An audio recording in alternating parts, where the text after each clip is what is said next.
HAR, the TextPat OTG, and today I'm checking out a little hard drive, SSD drive that was ordered from Electronic Manila and got it from Lazada, delivered by Lazada, and I'm going to open it and check it out.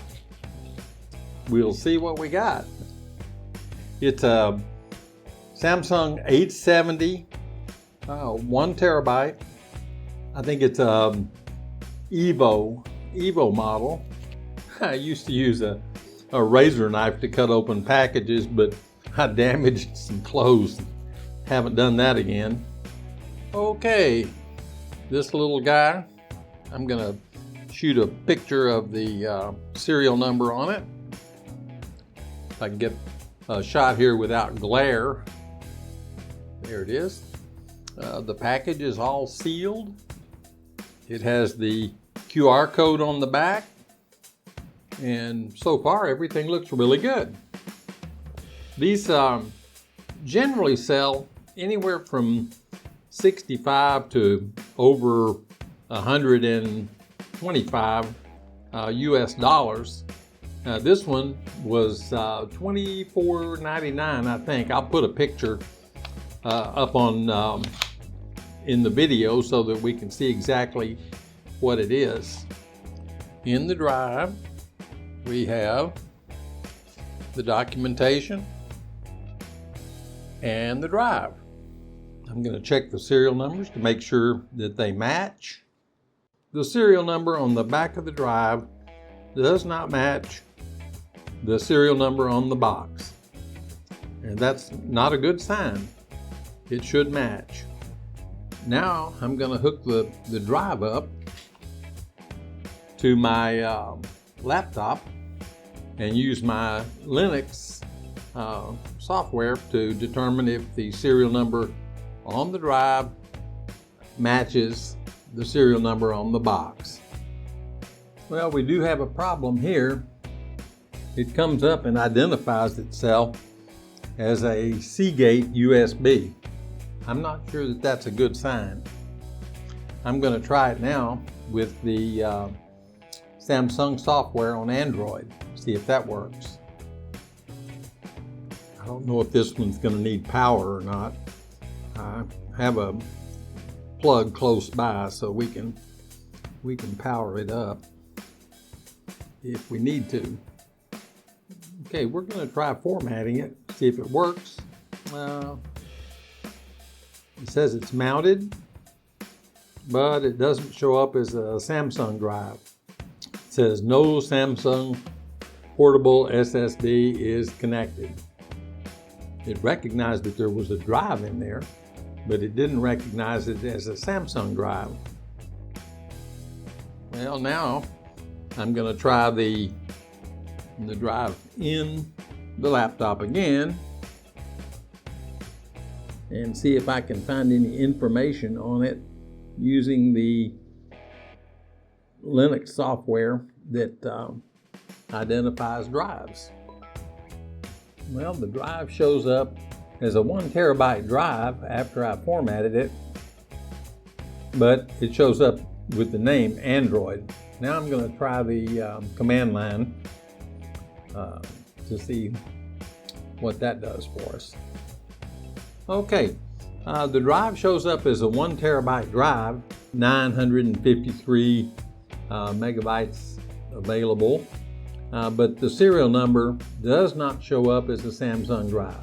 It shows up as a different drive, and it just says it's a USB drive. It doesn't say anything about Samsung, so I would take that to be a bad sign.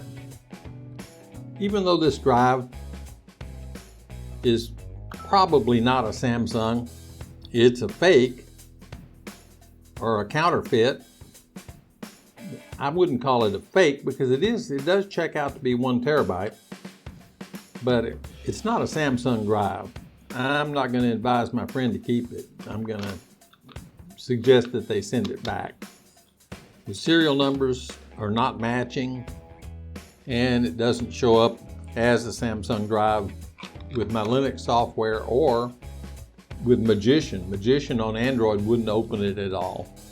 And I know Magician works on Android because I've used it on my other drives. So this little guy is going to go back.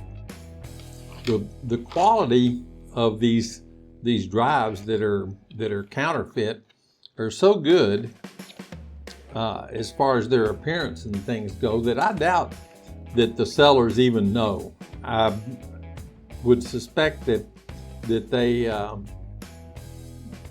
think that the drives are probably good, and they probably bought them at a good price. Certainly going to pass it on to you. I just think that if you buy one of these, you definitely ought to check it out and make sure that the drive is what you expect it to be. So you definitely need to check the serial numbers and make sure they all match, and if they don't match, it's probably a counterfeit. If you have software like Samsung's Magician software on Windows or Mac, you can check for sure if the drive is a genuine, or if your Android version of Magician won't even see the drive, you can pretty much know that the drive is not a Samsung drive. Anyway, I'm not disappointed in the results. I just think that probably a mistake was made. I don't think that this was an intentional scam, because the price was about right. It was on the low side, but it was about right, and the product absolutely looks good. It came with the seal and all of the markings that it should have, except the serial numbers that don't match. I've been shopping, and I have another friend that shops a lot on Lazada. We do occasionally get a bad product. The Lazada guys are really good about returning your money, and it takes a while if you pay by credit card, but if you pay by cash, you can get your money refunded to the app right away, and so you have money to shop with. Hey, I appreciate the seller. The seller communicated with me real well. I don't think we'll have any problem. I'm just going to return it. That's all there is to it. It is not what it says it is. This is JR, the TechSpat OTG, checking out a Samsung drive that turned out to be a counterfeit. Thank y'all for watching.